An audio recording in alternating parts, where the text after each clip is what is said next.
Hey everyone, and welcome to the Vita Cast. I'm Tyler. This is episode 54, and Kyle is right here with me. How's it going, Kyle? Not bad. How are you? I'm doing all right. It was a good weekend, wouldn't you think? It was a good week, Tyler. The whole week was good. That's good. Yeah. But specifically, the weekend was outstanding for something that happened. Yeah, PlayStation experience was pretty awesome. Oh yeah, but we'll probably talk a lot about that later on in the talking points, right? Definitely. All right, so we'll get back to that. So we're gonna get you all pumped up and ready to talk about it, and then we're just gonna forget about it for a few minutes here. So let's just go right into what we normally do with what we've been playing. Personally, I've been playing a ton of Final Fantasy X, the HD version on the Vita. It's just been, I think I was saying last episode, I just want to catch back up on my backlog, and that's one of the games that I was really excited for. And I played maybe 2 hours of it and then never played it again because I just got swamped with all these other games. And Kyle knows the feeling. Everyone that owns a Vita that is buying so many games like us knows the feeling. But finishing Freedom Wars, and I am still playing Freedom Wars, but not having to worry about the review now. Jumping back into the other games that I've overlooked but still have, just chilling. I'm actually playing, not right now, but I have Tales of Hearts R open right now, and I was playing a little bit of that on my lunch break today at work. So I need to get back in that. I just got all these games to play. Too many. What else? There's something. Oh, The Wolf Among Us. I've been playing that, trying to push through that. I'm doing the Let's Play on my YouTube channel, and I'm trying to get a schedule going to where I can continue playing the game constantly and recording, because that's the one difficult part about doing Let's Plays, is that the only time you can play the game is when you're recording, which can suck. So I'm going to try to push through that and really force myself to play the game and record. I'm loving the game, so it should be pretty easy to force myself to do this, but it's time consuming, but I'll get into that. Other than that, there's probably something. Kyle always knows, and everyone that listens to this knows, that there's always something later on that I'll figure out later on. So what about you, Kyle? What have you been playing? Well, I've also been playing Tales of Hearts R. As anyone who listens to the podcast would know, it's a review game that I have, and I'm pushing through it, but it's not easy. I'm not having, I guess, as much fun with it as I thought I'd have. So, well, that doesn't necessarily speak to how good the game is. For me, it's a bit of a chore. So I actually took a little bit of a break from that, and I've been just chewing through Senrankura Bon Appetit, trying to get that done so I can put the review up for that, and then I'll only have Tales of Hearts R, and then I can focus on that, and kind of maybe that'll drive me to play it even more and waste more time and get lost again and rack up more time and, well, hopefully eventually get it done. Yeah. But other than that, those two have been my main focus, but I've also been kind of dabbling in things now that I have actual games back on my Vita with the 64 gigs. So I played a little more Ollie Ollie. Just love going back to that game.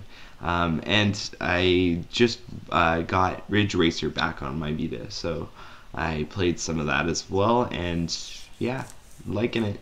Wish we had really good, racing game that was like that on Vita, but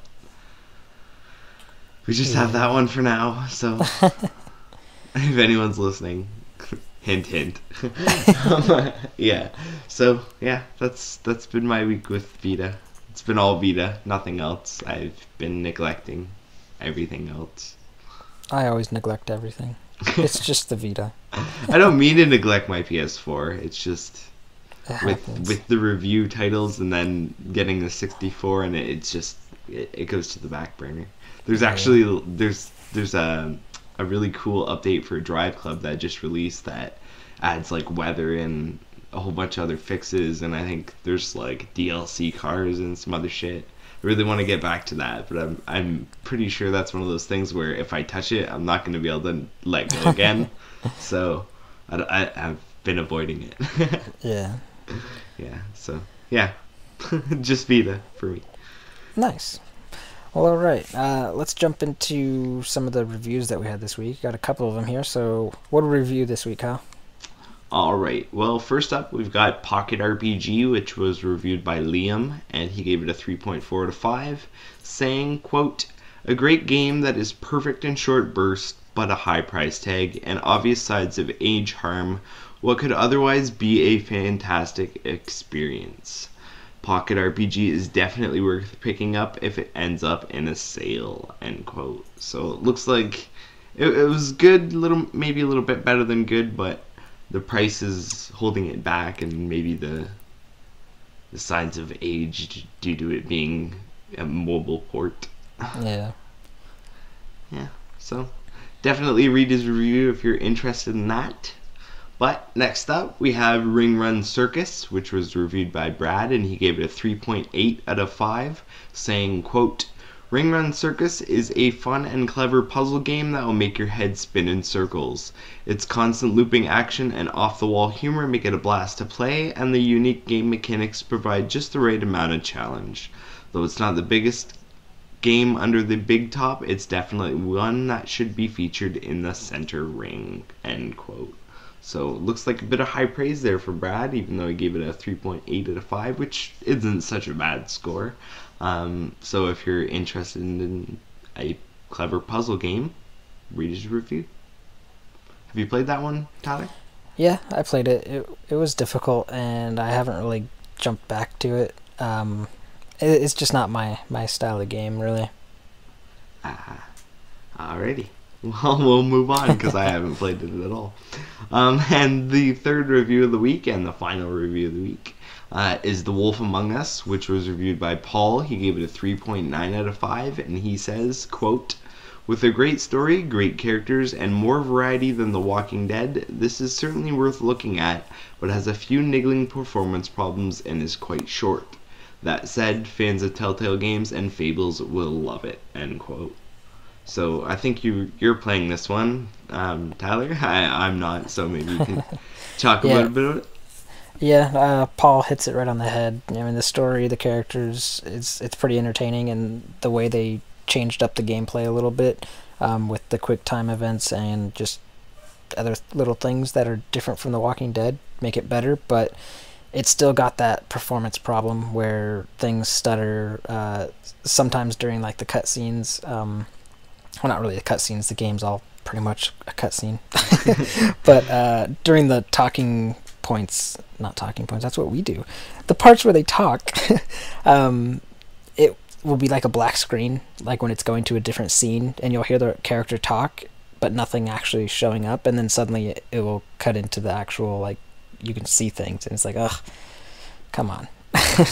But I mean, it's still fun. It's still good, and I mean, I'm still really early in it. I just beat the first episode, so I'm starting to get into it's starting to pick up and get a lot crazier. So I'm really excited to finish it up. Cool. So if you're interested in that, the review's on site by Paul, and no spoilers. I've tested it. I haven't played the game at all, and I didn't come away with anything too harming to my idea of the game, I guess. So if you're interested in that, no spoiler review, it's on the site. Are you gonna get it, or is it not something you're caring for? Oh, I'm definitely gonna get it. That's why I have avoided spoilers, Tyler. Very nice. Well, definitely don't watch my Let's Play on it. No, I'm not. I know. Although it made me laugh. Last night I was recording my next episode of it, and right at an important scene in the game force closed on me. And like I just stared into the camera, because I do like a face cam or whatever when I do story games like this, and I kind of just stared at the camera like, you've got to be fucking kidding me. It's like, oh, is it getting good, Tyler? Oh, is it getting good? No, you can't play that. And then like I had to replay it, and I had like my fingers crossed. I was like, "Don't mess up, don't mess up, don't." I was like, "Yeah, we made it through." So I mean, there is some like Paul's review says, yeah, there's performance problems, so look out for that. But if you're looking for a great story, then you can't go wrong with that. But anyways, let's move it along to the new releases. So we're gonna throw it to some person. It might be Charlie because he was gonna do last week's, but you know he's a busy guy. So I'll bug him. We'll see if we can get that English accent to bring us those new releases. So Charlie or someone else, take it away. Looks like it's me this week with your PlayStation Store update. And we've got in the North American region, Boss, Fly Hunter Origins, and Rock Boshers DX Director's Cut, with the PlayStation 1 Classic Suikoden 2 also releasing on the PSN. In the European region, we've got Fly Hunter Origins and Rock Boshers DX Director's Cut. That's it for this week. All right, thank you, Charlie, or that person that decided to bring us those new releases. Kyle, which one are you going to get? You got to get one, right? No. I don't think I'm getting anything this week. My money will probably go to Senran Kagura DLC. Or there's a couple other things for other systems that are on deal this week that I'm probably... Traitor! Well, yeah. Right. What about you, Tyler? What are you looking at getting, maybe? Possibly. Well... Or already have, as the case might be. I got Boss and Rock Boshers DX. They sent me codes for my YouTube channel, so I'll make a video of both of those and see what I think of them. And I think I'm gonna get a Fly Hunter Origins code tonight or tomorrow. I don't know. We'll see what happens. I'm more excited for Fly Hunter Origins than the other two because the game Boss, I have no idea what you do in that. It looks weird. The screenshots, it looks like you create a giant monster and kill little people. And then, okay. yeah, I don't know. And then the other game, I have no idea. So, other than that, I don't know. I've been curious to see if that Suikoden 2 PlayStation 1 Classic game is any good, but I've been hesitant to pick it up.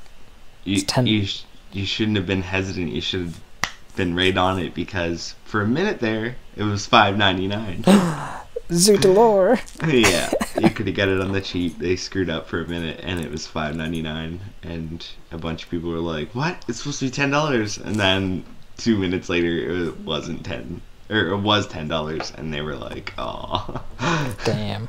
Yeah, that's what happens when you ask questions and hesitate. I missed out. Although I did buy the Skyrim PlayStation Vita Minecraft thing mashup pack, and then I found out that 4J Studios hasn't even updated the game, so I can't even use it. Nice. Yeah, it was a $4 purchase, and I'm like, what the fuck? That's hurting. Yeah, maybe they'll do something to make up for it. Maybe. I hope so. Maybe they'll give me a free pack of something. I don't know. It sucks. I figured out why people are giving it terrible ratings. Why? Because they can't use it. Oh, why they're giving that pack a terrible rating? Yeah, okay, that would make sense.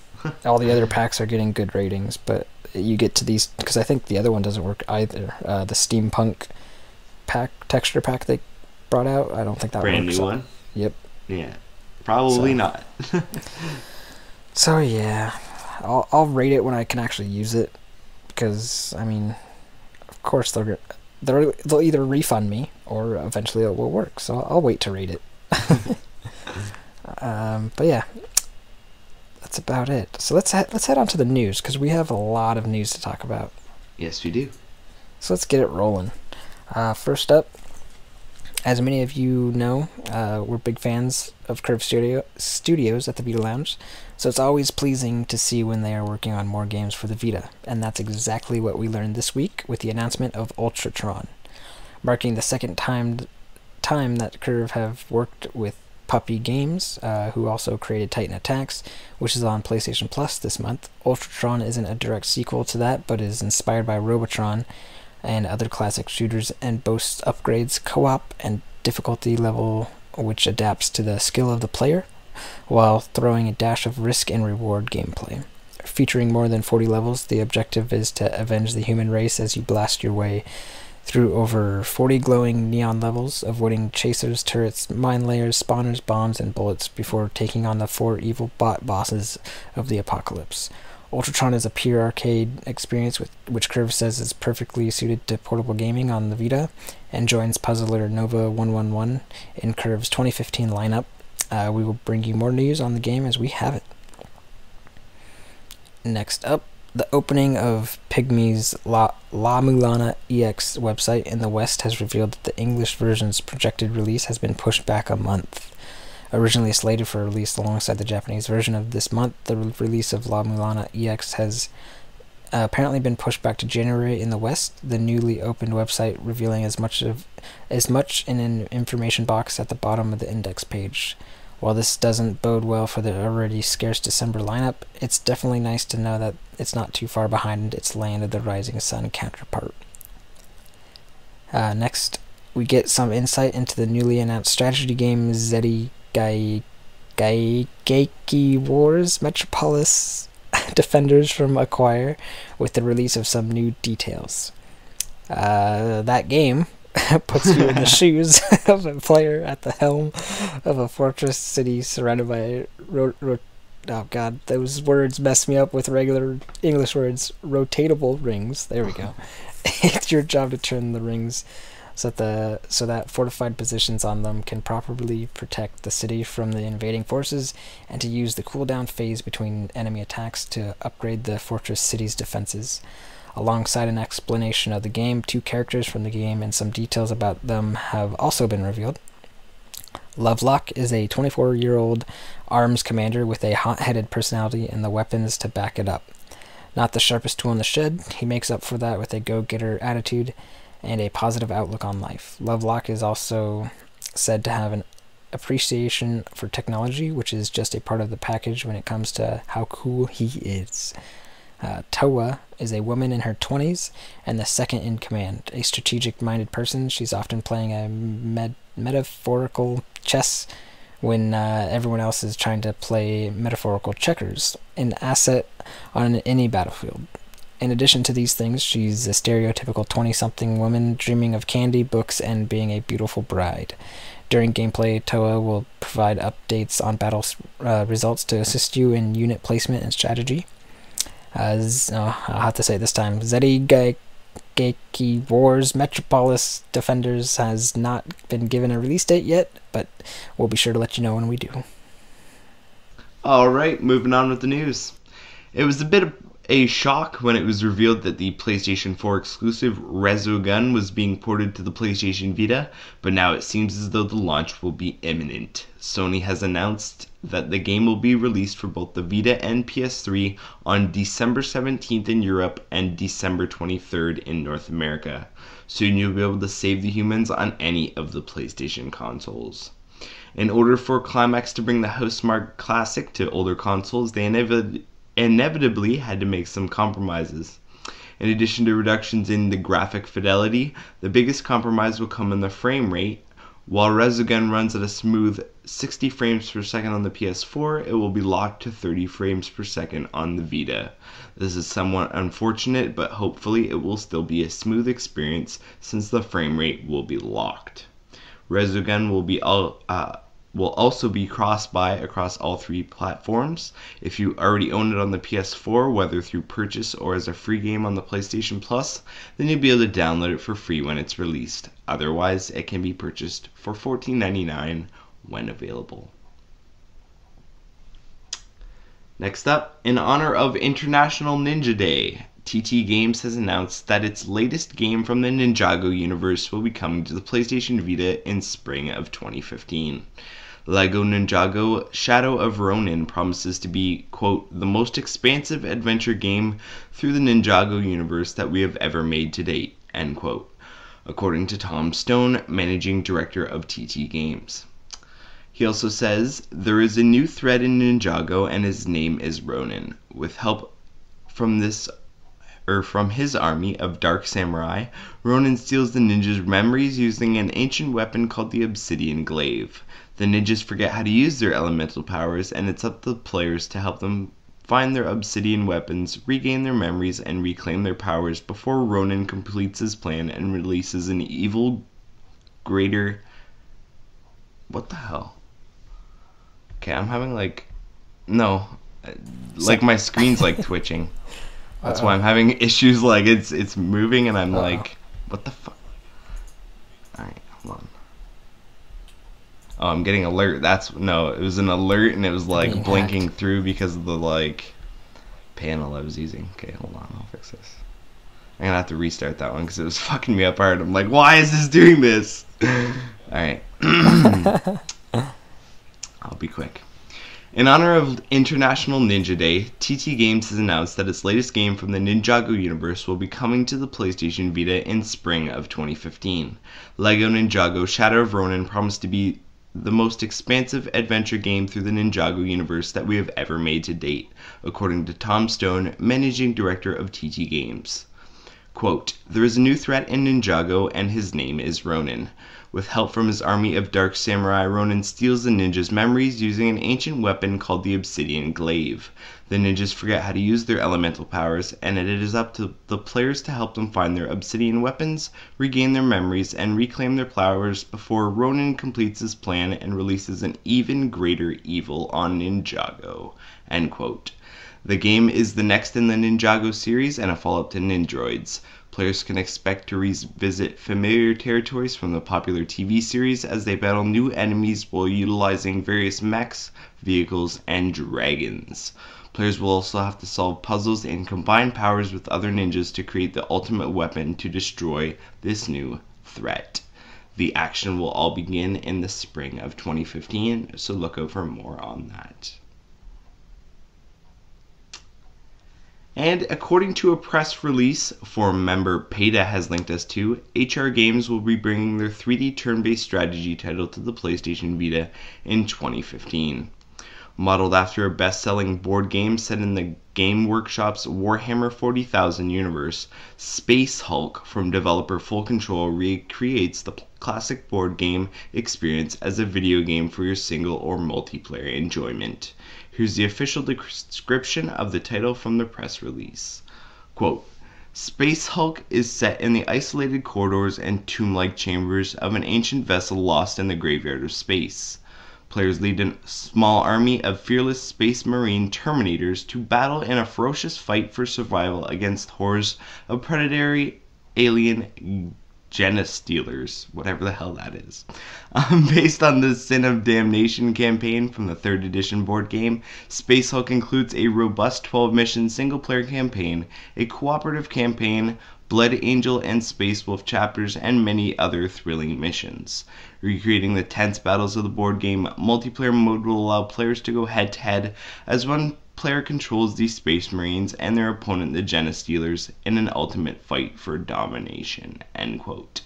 Space Hulk will be hitting our favorite portable console sometime next year, and TVL, with the help of Pater, I'm sure, will be sure to keep you apprised of any updates between now and then.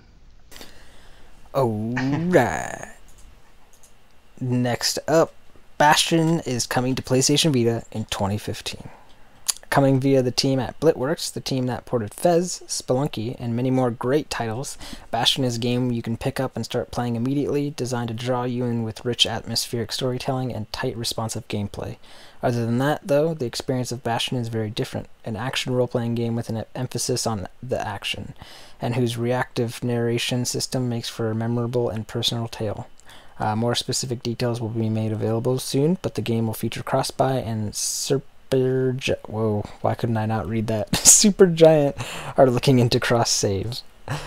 Next up, if you love your Vita as much as we do, there's a good chance that you have come across Guacamelee, the Metroidvania platformer which impressed nearly everyone that played it. Since work finished on that title, Drinkbox Studios has been working hard on a new Vita title called Severed. In Severed, you play as a one-armed heroine who wields a living sword. By using touch-based mechanics, you can execute both defensive and offensive moves to defeat a whole host of different enemies. By defeating bosses, you can fashion totems, which are armor pieces which have differing abilities. One such ability is called Sunder, which is used in battle to destroy defenses or in exploration to get past barriers. And the order in which you encounter and defeat bosses also affects the order in which you obtain these abilities, which affects how the game plays out. As you can probably guess from the title of the game, one of the key mechanics of the game is severing, the ability to force enemies into a vulnerable state that allows you to cut off one or more of their body parts. There's only a limited amount of time in which to choose and accurately cut those parts off, as mentioned, acquiring enemy pieces are used to upgrade equipment and abilities. Drinkbox Studios say that the world is a fully stylized, twisted reality where you are encouraged to explore the world, and this will have its own challenges, some that are hazardous and some that require thought. Slated for a spring release, we will bring you more news on Severed as we have it. Next up, announced this week at the PlayStation Experience keynote, Resident Evil Revelations 2 is making its way to the Vita. Woo! Yeah! Kyle's excited. Revelations 2 will set between Revelations 2 will be set between the events of Resident Evil 5 and Resident Evil 6, with Claire Redfield being the main protagonist and Barry Burton's daughter Mora playing a supporting role. Set for release sometime in the spring of 2015. We'll be sure to update you on this one as new information becomes available. And that's extremely exciting. I'm excited for it. Alrighty. Well, moving on. We've heard very little on the remaster of Grim Fandango since its initial announcement back at E3, but at the PlayStation Experience in Las Vegas, Tim Schafer announced that the highly anticipated game will arrive on Vita in January 2015.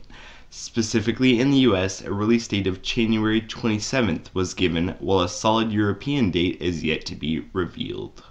As soon as we know a solid date for Europe, we'll be sure to let you know, but otherwise, exciting news for us North Americans. Next up, at the PlayStation Experience keynote, again in Las Vegas, it was announced that Super Time Force Ultra would be coming to PlayStation Vita in 2015, and to make things a little more exciting, they revealed that none other than Shuhei Yoshida would be a playable character. Capy Games have announced that more details on the game and more exclusive PlayStation content will be coming in the near future, and will update you as soon as it's announced. Next up, Shovel Knight, the critically acclaimed indie game, is digging its way onto PlayStation Vita. Via the PlayStation blog, quote, Shovel Knight is a sweeping classic action-adventure game with awesome gameplay, memorable characters, and an 8-bit retro aesthetic. It's a hot mashup of new and old that may remind you of Mega Man, Castlevania, or Dark Souls. You play as the eponymous Shovel Knight, a small knight with a huge quest. Shovel Knight has two goals: to defeat the evil enchantress and save his lost beloved. He wields a shovel blade, a multi-purpose weapon whose techniques have now been lost to the ages. Always honest and helpful, Shovel Knight is a shining example of the code of chivalry: slash mercilessly and dig tirelessly. But between Shovel Knight and his beloved stands a cadre of villainous knights. These terrible foes, known as the Order of No Quarter, have been dispatched to prevent Shovel Knight from reaching the Enchantress, and will pursue their mission at any cost. End quote. The game will feature cross-save between all three platforms, and also announced was Kratos from the God of War series making it into the game as what looks to be a boss. Shovel Knight is expected to release sometime in 2015 for the PlayStation Vita. I'm excited for that one. Alrighty then. Next up.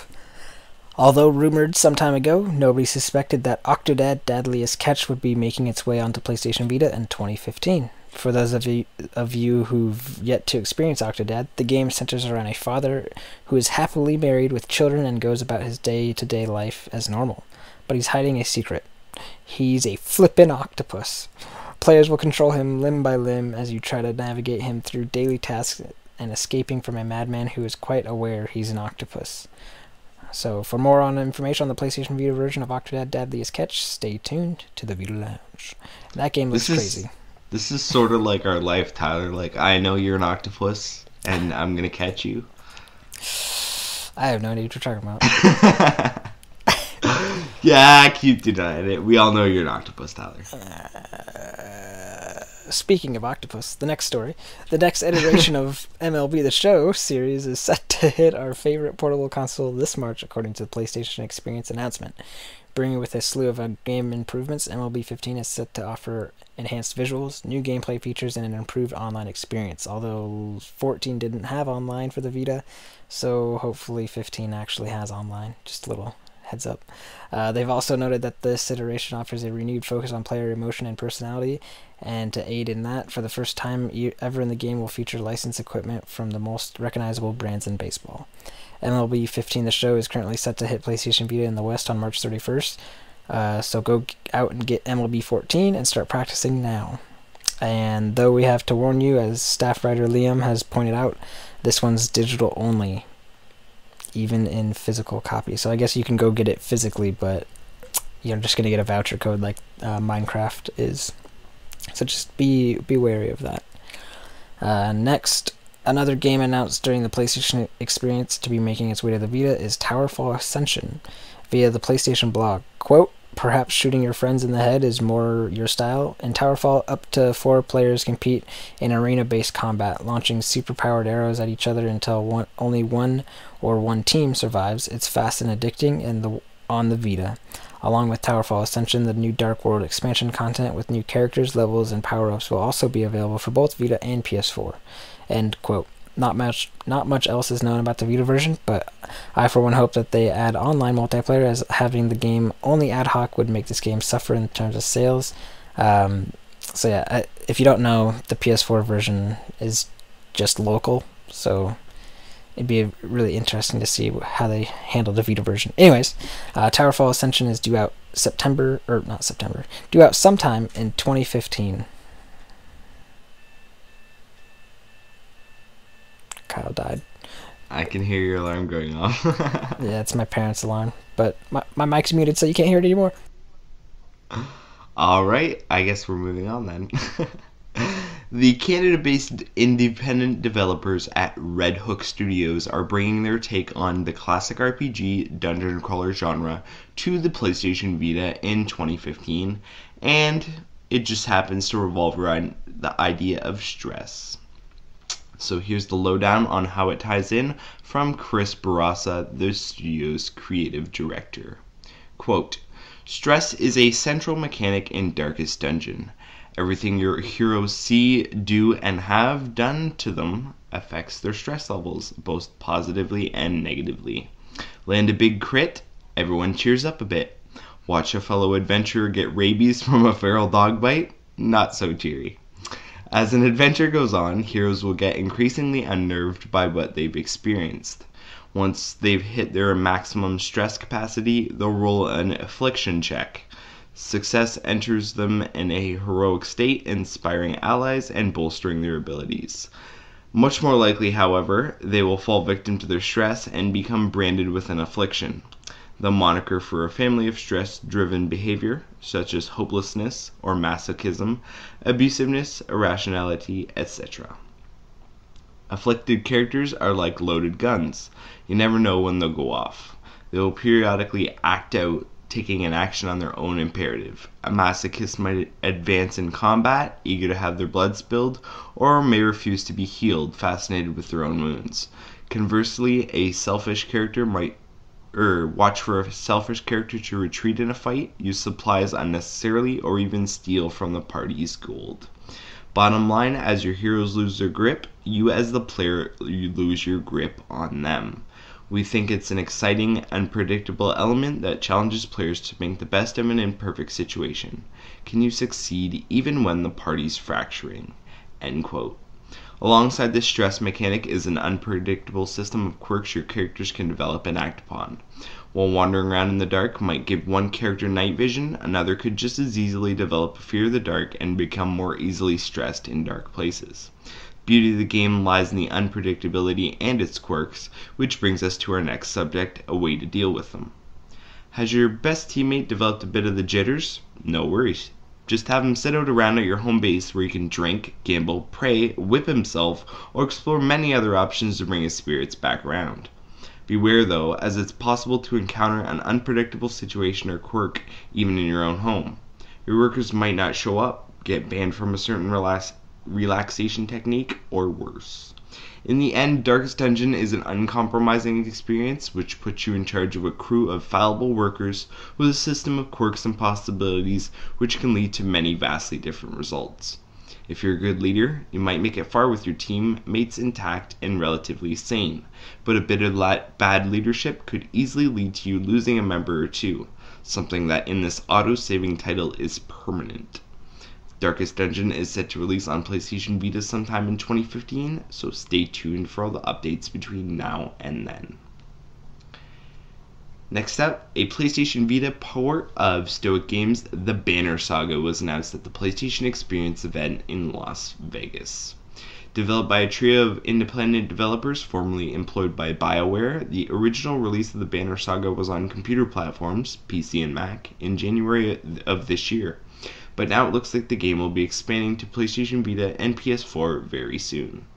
Promising hand-drawn art and animations, a deep combat system, and an epic player-influenced story drawn from Viking lore, Stoic Games' strategic RPG The Banner Saga is officially on its way to our favorite portable console in the spring of 2015, so watch for that. And Tim Schafer from Double Fine Productions has announced that they're bringing Broken Age to PlayStation Vita and PS4 next year. The PlayStation Experience event just keeps on giving, and one of the things it gave was the announcement that the complete Broken Age collection will be coming day and date with the release of Act 2 on PC next year.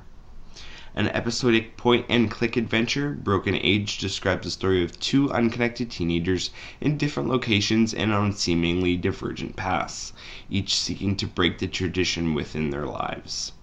The player is able to switch between these characters at will, however they do not interact with each other directly at any time.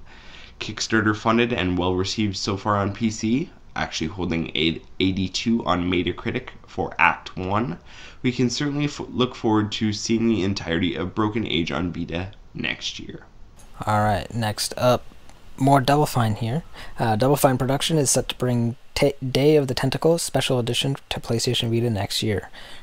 Originally released for Mac OS and DOS in '93, Day of the Tentacle is a point-and-click adventure game where the player takes control of three different characters, Bernard, Hoji, and Laverne, to solve puzzles while using time travel to explore different historical events.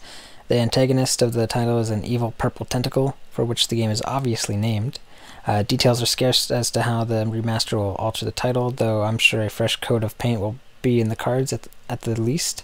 As for the release date, it seems whoever wrote this is getting conflicted reports, though the majority seems to say undated 2015 at this point. Next up, the past few days have yielded a lot of announcements from the PlayStation Experience event in Las Vegas, and we have another game to add to the list. Geometry Wars 3 Dimensions, originally released for consoles PC, Linux, and OS X in November, will arrive on PlayStation Vita in spring of 2015. The series' origins come from Project Gotham Racing 2 on the original X-Tree Wars was a minigame that was playable through the in-game garage. After initial success via the Xbox Live Arcade, the series eventually gained a strong following and expanded into Sony platforms. The aim of the game is to survive as long as possible. You pilot a ship which must destroy a string of enemies while navigating 3D-shaped maps. Dimensions will be the first title in the series to grace the Vita, and if the original trailer below is anything to go by, we hope it's not the last. Sony Computer Entertainment, America's third-party team, is working with Activision to bring Geometry Wars 3 Dimensions to Vita. As the release window nears, you can bet that Vita Lounge will keep you up to date with all the news. I can't talk right now. Next up, details have been scarce on the upcoming Vita version of Disney Infinity 2.0, Marvel Superheroes, but a bombshell has landed on the second day of PlayStation Experience. The announcement that the Vita starter set will contain an exclusive figure, that of Spider-Man in his black suit, which all Marvel aficionados know is his alternate outfit made from the Symbiote. The game is set to launch in May and is being developed by Panic Button Games. If anyone was wondering how the game will connect to the Vita, it's been confirmed that the base will pair with the handheld via Bluetooth. It was also confirmed that the game will be compatible with the PlayStation TV. Moving on, Japanese PC developer Whirlpool have announced that they're bringing over the visual novel Justy X Nasty Mao Hajime Mashita to PlayStation Vita in spring 2015 thanks to GN Software. Apparently, being able to talk is contagious because Tyler has given it to me. Or the lack thereof, anyway. Justy Nasty takes place at Susai Zuma Academy, a merging of two distinct schools as a result of lowering birth rates. These schools, Susai Academy and Zuma Academy, structured to bring up heroes and demon lords respectively, were in extremely close proximity to each other, making conflicts between the school students a common occurrence. Nevertheless, just because all the students are under one roof doesn't mean the fighting has passed. Even the headmasters of the two schools are unable to get along.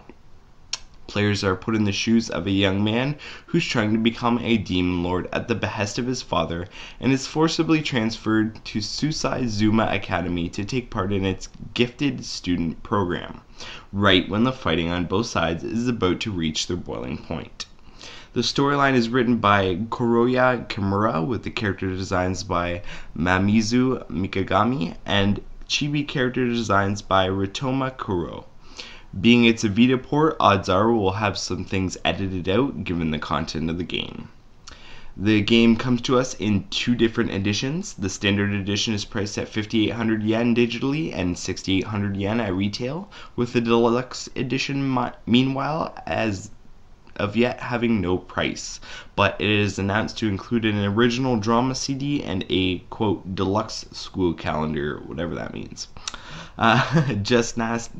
Justy Nasty, I guess is the name, is coming to Japan in the spring of 2015, and we at the Vita Lounge will keep you posted on any other news we get on the title.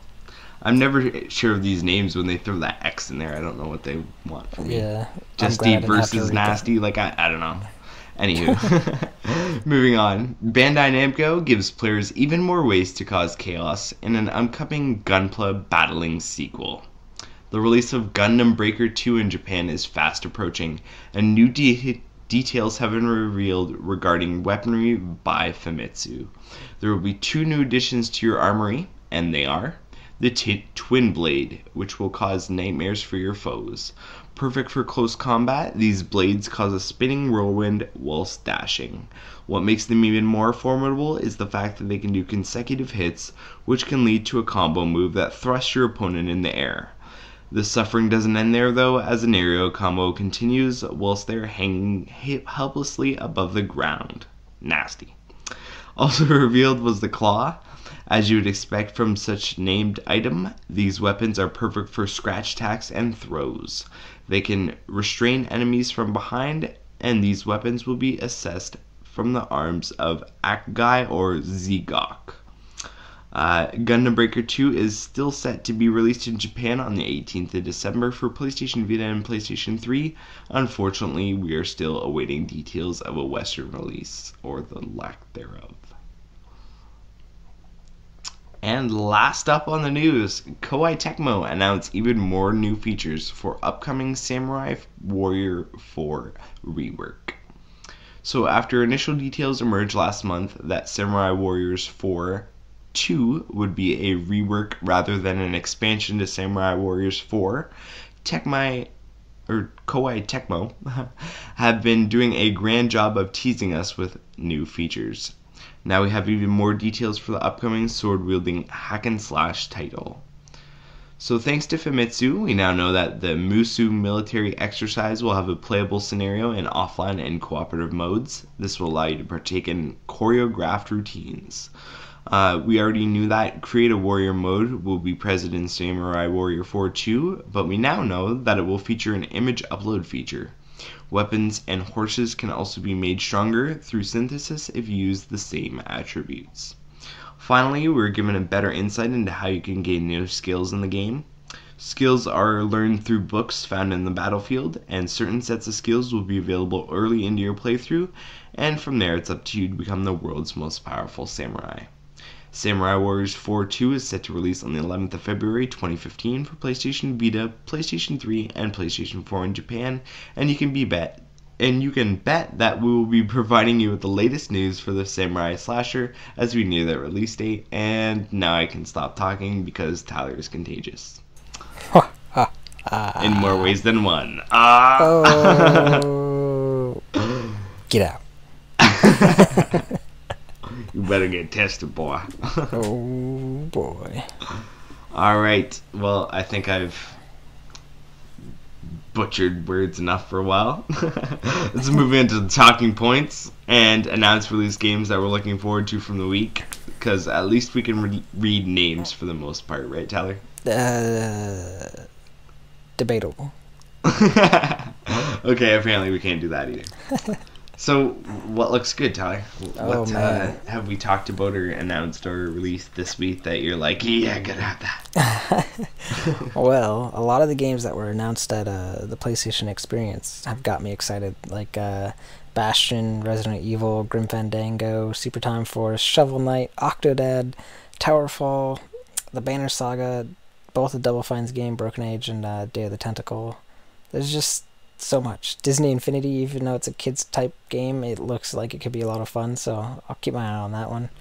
And then, the usual stuff that we didn't even talk about, Sword Art Online Lost Song, and then I blank out right when I say that. Oh god, why can't I think of it? Anyways, yeah, there's so many games. So, I mean, a lot of the PlayStation Experience games and a couple other games that I'm just blanking on. What about you, Kyle?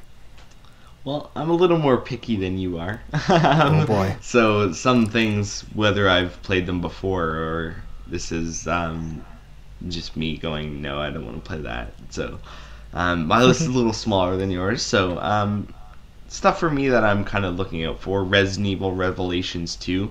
Although I kind of hearing that this is separate from Revelations 1, I kind of also kind of pissed that we didn't get Revelations 1. So I was kind of iffy about this one, but the more I kind of think about it, the more I'm like, well, it's Resident Evil, and if it's Resident Evil, I gotta play it. So that's definitely up there. The Grim Fandango remaster, so that's very interesting to me. Definitely the Severed from Drinkbox Studios. I love them. Guacamelee is one of my favorite games on Vita, and I'm looking forward to anything they have to put out, and I watched the trailer and it looks sick, so yeah, I want that. Definitely want that. Also, there's a couple other really good ones. The Banner Saga and Broken Age both looked immensely awesome to me. I like the whole ideas behind just what they've kind of put into the game, and the one being a Kickstarter, and actually I think they might have both been a Kickstarter. Anyway, and just the artistic direction that it seems that they're taking, they look really, really interesting and eye-catching. So I'm interested in that. And then anytime we say visual novel anywhere, so anything that was visual novel that we mentioned, I'm looking into that.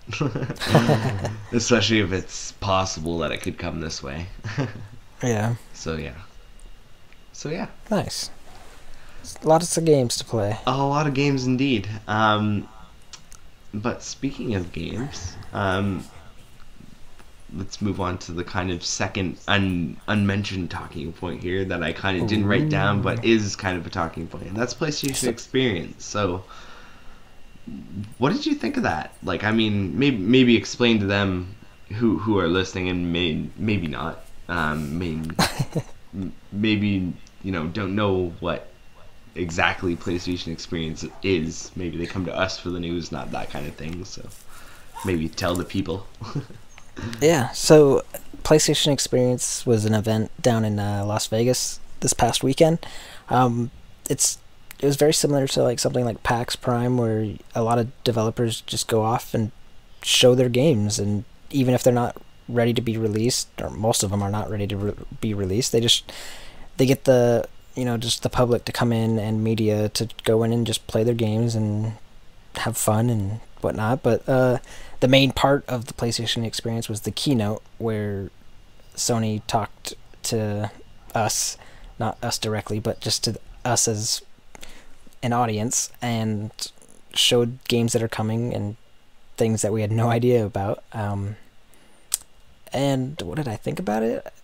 It was awesome. I mean, I think you saw my tweet before, like the day before, and I was like, this is where they don't think about us Vita owners. Like, I was not going into this with high hopes at all. I had zero hope for anything Vita related. Maybe, like, guess what? The Vita, it's go buy it. And then them going right to PlayStation 4, or nothing at all. But, I mean, they brought up a few games for the Vita, and it was awesome. What were your thoughts, Kyle? I'm curious what you thought. All right. Well, first, just because, especially because it's funny. But I gotta admit, I didn't think anything was gonna happen.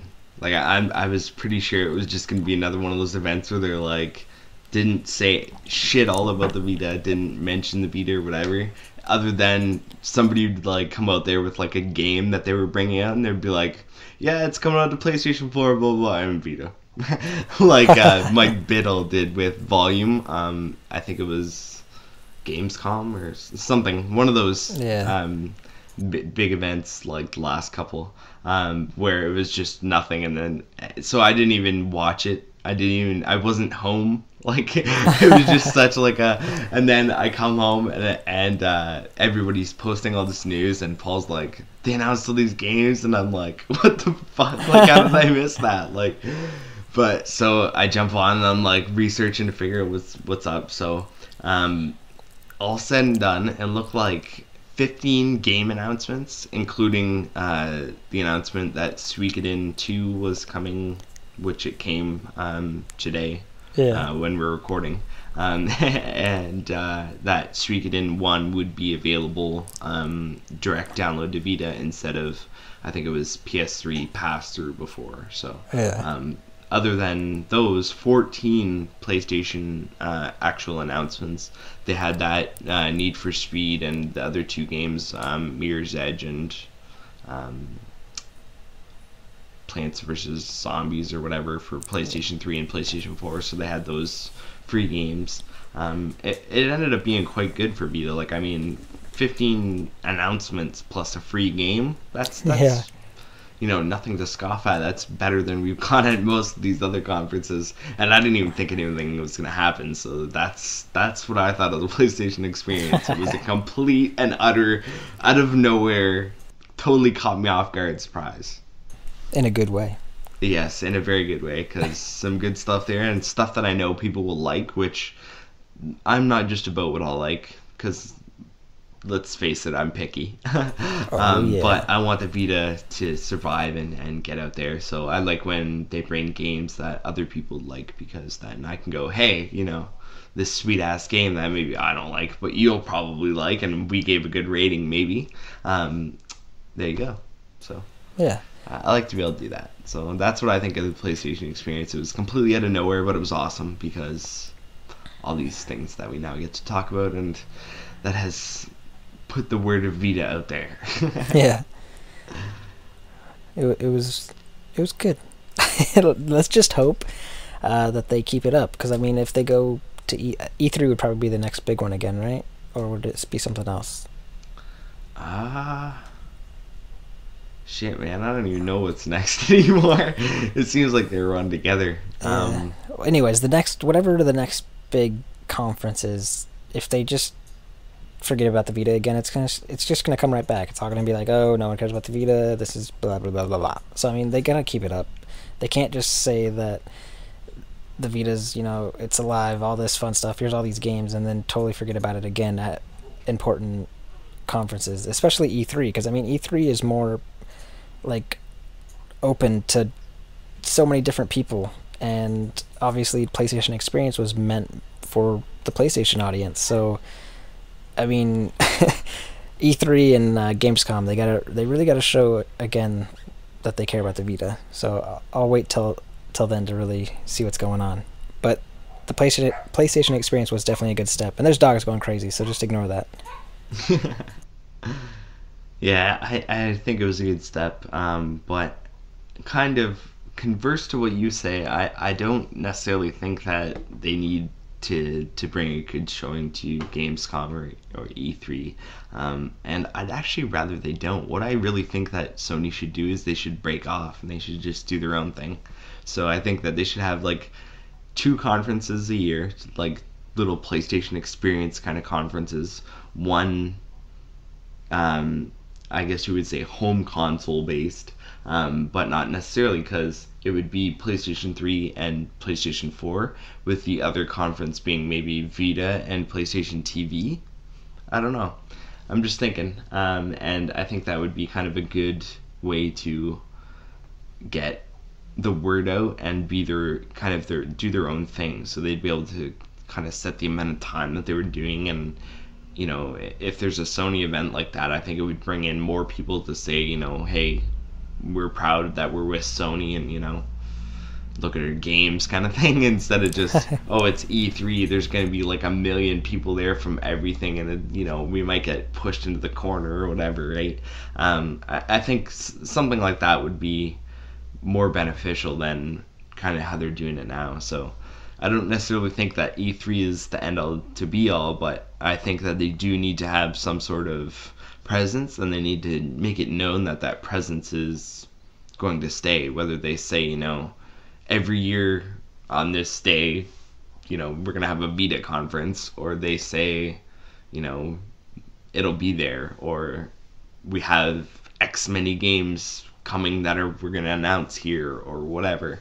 I do agree that they need to kind of keep it in the public eye that they're doing something, whether it's announcing stuff or announcing that they're going to announce stuff, like whatever it is. Yeah. I definitely think that they need to get it out there, because like we said in, I guess it was the last podcast, about not knowing release dates, that's the kind of stuff that kind of gets you worrying when you're like, okay, well, they've announced all these games and they haven't said shit about when they're coming, and then we get to like stuff where it's like, oh, it's coming in 2014. Well, there's now 21 days left in 2014, and we have a list of games that's like 45 games long that they've said, oh, it's coming in 2014, and never said anything again. So what's happening with those? You never know, because stuff gets pushed out of the way, whatever. We need updates on these kind of things. So anything to get that, I'm good with, and I think PlayStation Experience is the right kind of event, although I would prefer something just Vita. Yeah, one step at a time, Kyle. One step at a time. I know. I guess I'm probably asking for a lot, considering the fact that you can probably walk down the street and go, what's this? And everyone goes, it's a PSP, or what the hell's that? It's a phone? I don't know. Yeah. Yeah. The one thing that I'm excited about, though, is with Disney Infinity bringing out this exclusive starter pack, I could really see them marketing it when it gets closer to the release, and like actually putting commercials on TV for it. But that's Disney, not Sony doing it themselves. Or they could just completely ignore it and just do what Sony does.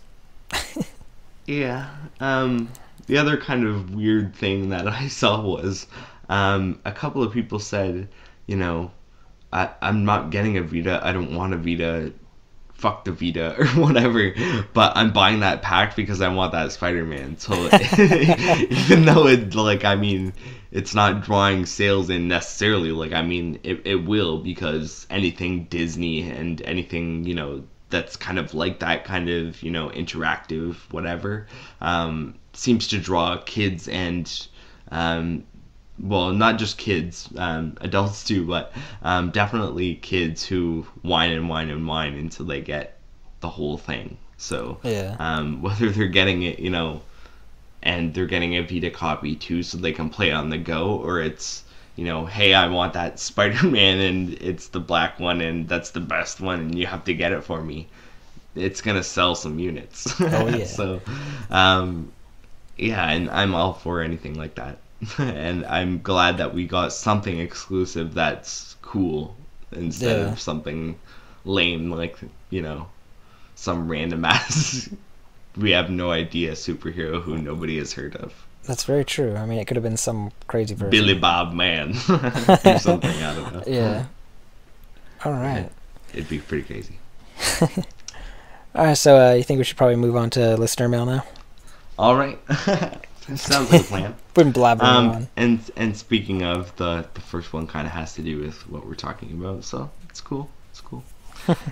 So Jonathan Carnero at Joe Carnero on our forum here, and on Twitter, Twitter too, has two kind of questions here, and the one is kind of a two-part question. So the first one is, do you guys think PlayStation Experience changed how the public sees the PlayStation Vita? And his two-part question is, what was your favorite announcement, and what did you miss? All right. First question, I don't think it changed the public, really. Because, I mean, like I said earlier, people that were paying attention to this were mainly PlayStation fans. So everyone that's a PlayStation fan probably already knows pretty much what they want to know about the Vita. So, I don't really think so, personally. It was good for us. Like, don't get me wrong, I loved everything that they brought out for us, but Kyle and I disagree here. I still think that E3 is where they really need to push the Vita and bring something crazy for everyone to see. But I don't know. It's a good step. And which was your favorite announcement and what you missed? My favorite announcement was probably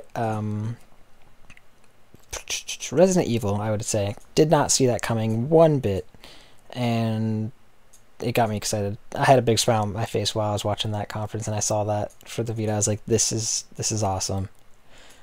But it's not what I missed, but this pissed me off. Okay, I don't know if Kyle, have you watched the conference? I watched pieces of it. I went back and had a look at some stuff. All right, did you see when Adam Boyes talked about Persona 5? Yes. Did that not feel like it was fucking coming to the Vita? It was badly misleading. That was so, oh my god, I was so irritated. Like, he's like, everyone knows that Persona 4 Golden is always in our Vitas, and Persona 5 is coming to the US. And it's like, what? I was like, are you fucking kidding me? Like, I wanted to just scream at him. But, ugh, God, that was such a tease. Anyways, what did you miss? I don't think I missed anything, because I was pretty much watching everything that was going on when it was happening, so I don't know. What about you, Kyle? Alright, so do I think the PlayStation Experience changed how the public sees the PlayStation Vita? Yes and no. No, directly.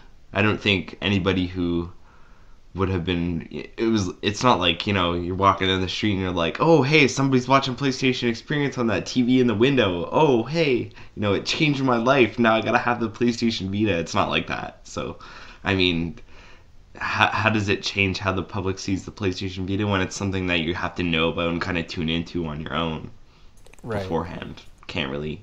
But I do think that, things like NeoGAF and even our forum, where people show up and you get like they're kind of the public, but they're not really the public. I mean, they're people that would, frequent forums and look these kind of things up on the internet maybe, but still people that maybe wouldn't have watched, and then they see like this list, like I posted a list, and there was a list going around, although incomplete, on NeoGAF, and I posted a list on our forum of the actual announcements, so what was announced and when it was coming, spring 2015, just 2015, it's coming, and we have no idea, like all those, just a small list of what and when, and people just kind of seeing that 15 games have been announced at an event, that kind of changes how people view, I guess, the Vita, because like I was saying before, when kind of nothing's happening, people go, oh, it's stagnant, nothing's happening, it's going to go down the drain, they're about to announce that it's dying, like all this negative speculation comes about. And I think that anytime that there's a mass announcement of content to come, and announcement of release windows, even if not release dates, it kind of quells the public into thinking, hey, maybe Vita's worth looking at again. Maybe I have to go look and see what games they announce, because it might be something I want or whatever. So I definitely think it has a little bit of an influence, but it's definitely not a it happened and some dude walked by and kind of saw what was happening and changed his life. No, it's not like that. As for my favorite announcement, I don't know. It's hard to pick. Broken Age looks really good. I'm gonna go with that. As for what I missed the whole thing, because I had no idea that it was gonna happen. So, yeah, that's what I missed. I had no idea. I came home and I was like, it's over, and I missed everything. There's all this news to write, and I better start writing and figuring out what the hell happened. So that's what happened to me. Nice. So thanks, Jonathan, for messaging, and you can always message us what's your favorite announcement and what you missed. That might be cool. Yeah, thanks for the question and what Kyle said. All right, moving on. The next one is from Jeremy Saunders at Jeremy Daiger. Jeremy, JeremyDaigr, on Twitter. And he just says, Suikoden 2. Tell everyone to buy it. So everyone, go buy Suikoden 2. All right. There you go. No comment from us because we haven't played it. So I want to. There you go.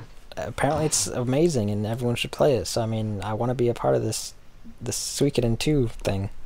Well, it seems like a lot of people were really excited that it was coming, and then people, doing this whole, recommend to get it, and they actually go out of their way to message us to tell people to go get it. So it's got to be good enough to recommend. So yeah, there you go. I'm thinking about it. I just got paid from my YouTube channel, so I got some cash.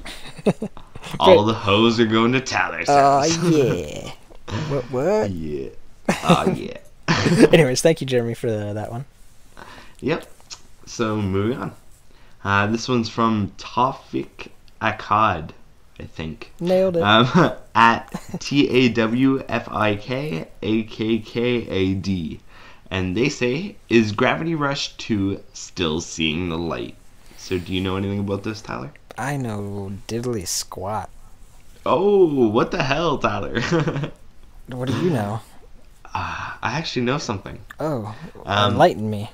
I was just reading yesterday that somebody was quoted as saying that it's actually in earnest development right now. So they didn't say what platform it was coming to, so they didn't confirm Vita, which I'm really, really hoping they do and they don't screw us and move it to another platform. That'd be terrible. And they didn't confirm a name, so Gravity Rush, Gravity Days 2 is still the in development title. But it is in development. They're actually working on it. It's more than just a teaser trailer, as we saw way back when they announced that I think that was 2 E3s ago. Yeah, so it's happening still. So Sweet. Wait for it. So yeah, that's what we know. Thanks for the question. Yeah, thank you. So moving on to what I believe, is our last question, and this one is from Merrick Hladky. I'm pretty sure, hopefully I'm saying that correctly, at HulkM1 on Twitter, and they ask, did new announcements change your most anticipated game of 2015? Ooh, good question.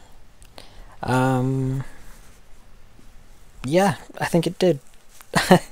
I'm still really excited for the other games, but now I've got all these other games that just added to my list. My most anticipated. I'm really hoping, because it seemed like one of the bigger announcements, the Resident Evil announcement. I'm really hoping that they pull it off well, and it just showcases what the Vita can do, and entices other developers to bring their stuff over or develop their own things on the platform, and give the Vita a shot. So yeah, Resident Evil is probably my most anticipated game now. But there's so many games that I'm excited for, so it's very close to other games. What about you, Kyle? No.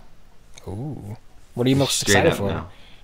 Tyler, I'm surprised you didn't think about this, but Senran Kagura S-Level Versus and Sword Art Online Lost Song. Well, the thing Even is, if they don't come over here, if they aren't announced by the time that they release, which is actually the same day, March 26th, in Japan, oh boy. I'm ordering them. Okay, well, So, there you go. I'm excited for both those games, and I did think of those. Mostly Sword Art Online. I'm really excited for Sword Art Online, but I don't know. I've really wanted a Resident Evil on the Vita, so it just grabbed me right away, and yeah. Shut up, dog. I think you heard me. It's getting mad. Anyways, yeah, I don't know. I'm excited for a ton of games, Kyle, but I'm really hoping for, like I said, Resident Evil to be good and run well. Grammar. So yeah, I don't know. Alright, so I hope we answer your question, Merrick, and maybe you can tell us if it changed your most anticipated game of 2015. Yeah. And or what your game was before and what it is now. Yeah, man. Come on. Yeah, Jeez. come on. God. Jeez. All the But no, noises, seriously, Tyler. thanks for the question. Yes, thank you very much for your question, because we love listener mail and having things to actually talk about with you people who are in the community who listen to us. Yes. It's cool beans. All of what Kyle said. Alright, so moving on. Moving on to check this out this week. This week is me. And Oh, checking Kyle out. yes, you can check me out. So self-centered. It's $5 a minute, but you can. I don't get a discount? No. You definitely don't get a discount. Do you take debit? Yes, I do. Alright. Swipe it in my ear. Oh, I was going to swipe it somewhere else. Oh, God. Oh, no. Remind me not to take Tyler anywhere with partially naked women. He's going to be swiping his debit card everywhere. It got declined! It got declined! Run! Alright, well, I can't really think of anything that I haven't recommended to you guys as far as games that you should get that aren't, super old. So, even though it's a fairly new game, and I guess you could say it's old enough to review now, I guess, into our 1 month before it's out kind of rule, because I think it was at like the 12th or something of last month, so it's close enough. But anyway, even though my review isn't out yet, I think you should all go buy Senran Kagura Bon Appetit, and you should get the expansion pack, because that makes it the full game, even though people will tell you, oh, it's a full game without it. No, it's not. It is not, because you do not have all the characters and you do not have all the songs. So you must go get Senran Kagura, and I can't remember what the hell the schools are in the pack, but it's $15. So the two $15 game and the $15 pack, and get them and play them, because it's not the most complex rhythm game. It's not as ridiculously challenging as I've seen some of these other rhythm games be, but it's definitely enjoyable. And other than a few tiny issues I had with, I think it was due to what was displaying in like the animations that were going on in the background. There was like a little bit of I guess it was frame dropping because it wasn't desynchronization. There wasn't like a delay there where you couldn't tell where you were supposed to press. It still followed along right with the rhythm, and you could still get the press in. It just kind of jittered across the bottom there. So other than a tiny bit of graphical issues with, I think it's some sort of sprite or something, great game, great rhythm game. The songs are actually kind of catchy, even though they all kind of sound familiar to me. So I don't know whether that's they've taken songs and kind of built off them, or it's just I'm familiar with their kind of styling. But all very familiar kind of songs, all very interesting. There wasn't anything I hated. And it's fairly cheap. Like, I mean, $15 to get started, and then whenever you feel like it, because you're going to want them, that other $15 for the rest of the songs. So go get that. Senran Bon Appetit, or Dekamori Senran if you're in Japan, and they actually have a physical copy of that over there now. So there you go. Alright. Cool. Go check it out. Yeah. And there's a ton of DLC for Senran Kagura Shinobi Versus, and if you have that, it crosses over to Bon Appetit. So there you go. Some extra stuff that you might gain if you already have the other game. Nice. All right, let's get out of here. This is a long episode. Yeah. Well, when you have 24 news pieces, that's what happens. Oh, yeah. All right. So, speaking of those news pieces, you can find all of those on thevitalounge.net. We're all on Twitter. Just look up at the Vita Lounge. I'm at Mr. PS Vita Reviews. Kyle is at Teflon Tactics. We're on Facebook. Just search the Vita Lounge. Go check out our YouTube channel, youtube.com/loungeplay. Subscribe to us. We do lounge plays, upcoming games, trailer type stuff. We also do, I put the podcast up there when I can. I need to get back on that, kind of slacking. But I'll get back to it. But yeah, also join the forum, thevitalounge.net/forum. Sign up, join the conversation, introduce yourself, get to know us and fellow listeners and Vita Loungers. So yeah, also we're on iTunes. We've been on there for quite a while now, so go subscribe to us on there, rate us, let us know how we're doing, and that's all. So let's go. Okay. Late, guys. See ya.